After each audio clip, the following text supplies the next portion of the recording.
Imagine a global institution that claims to stabilize economies, but in the process it gains the power to rewrite national policies, restructure governments, and lock entire nations into decades of debt. Welcome to the International Monetary Fund, or known as the IMF. That was my best Dr. Evil impression, by the way. If I have to explain it, then obviously I did a poor job. Okay, today I'm breaking down how the IMF was created, how it operates, cycle of debt dependency. It is an evil organization. Quite evil, yes. Not quasi-evil, but fully evil. The story begins in 1944 at a luxury resort in Bretton Woods, New Hampshire. World War II was ending, and 44 nations met to rebuild the global financial system. Yeah, no big deal, just getting all the world leaders together, dominate. Two key institutions were created: the IMF, which we'll be talking about today, and the World Bank, which I'll do another video on separately. The goal of the IMF on paper was simple: provide temporary financial assistance to countries facing economic crisis, stabilize global currencies, prevent economic chaos like the Great Depression. But there was a catch. The IMF was designed around the interests that dominate economic powers, most notably the United States, which contributed and still contributes the most capital. And in the IMF, money equals votes. The US has had effective veto power over major IMF decisions since day one. So when a country runs out of foreign reserves, can't pay back lenders, or faces a currency collapse, the IMF steps in with a loan. But the loan comes with conditions, known as structural adjustment programs. These typically include things like massive government spending cuts, currency devaluation, removal of subsidies on food, fuel, and essentials, opening the economy to foreign capital, privatization of state-owned industries, outsourcing central bank decisions to IMF guidelines. On paper, these policies are meant to restore stability, but in practice, they often do the opposite. I'm going to break down the three biggest criticisms. First, the cycle of debt.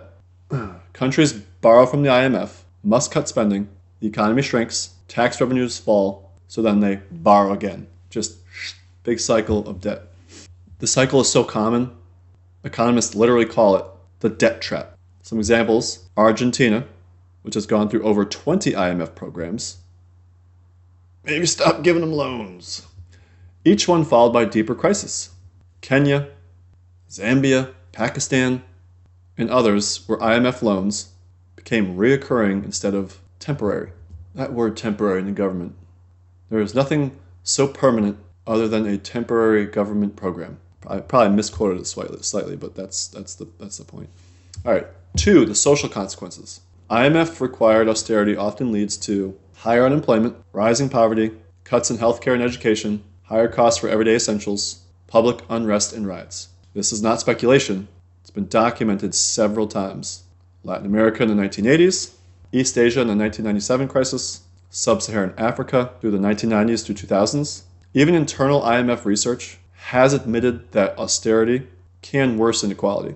Wait till austerity comes to the US, guys, when we can't get our fucking spending under control. It's going to be fun stuff. Lastly, loss of economic sovereignty. When a country takes an IMF loan, essentially the IMF can dictate economic policy. So essentially the IMF becomes the unelected finance minister of struggling nations. And they always have the best interest of other countries' nations at heart. And remember, the voting structure gives the most power to wealthy countries. So poor nations are often told how to run their economies by nations whose interests barely ever align with theirs. Critics, including Nobel Prize-winning economists like Joseph Stiglitz, I'm sure I mispronounced that, argue that the IMF's policies favor foreign investors over local populations, benefit Western banks who hold the debt, allow powerful nations to influence geopolitics through economic pressure, create dependency instead of development. For many countries, the IMF isn't a lifeline. It's a gatekeeper, controlling access to global credit markets.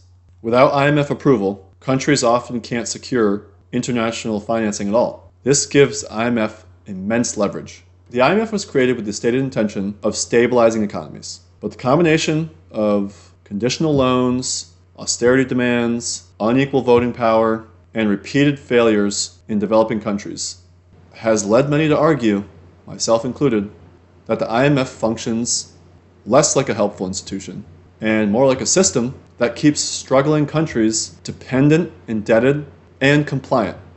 That's a good little country. Whether that is intentional or structural depends on your interpretation, I suppose. But the outcomes are undeniable. So next time you hear about the IMF rescuing a country, just remember, ask yourself, is it a rescue? Or is it a financial cage disguised as a rescue? Thanks for watching Economics. If you liked the video, please subscribe, like, drop a comment, and I'll see you in the next video.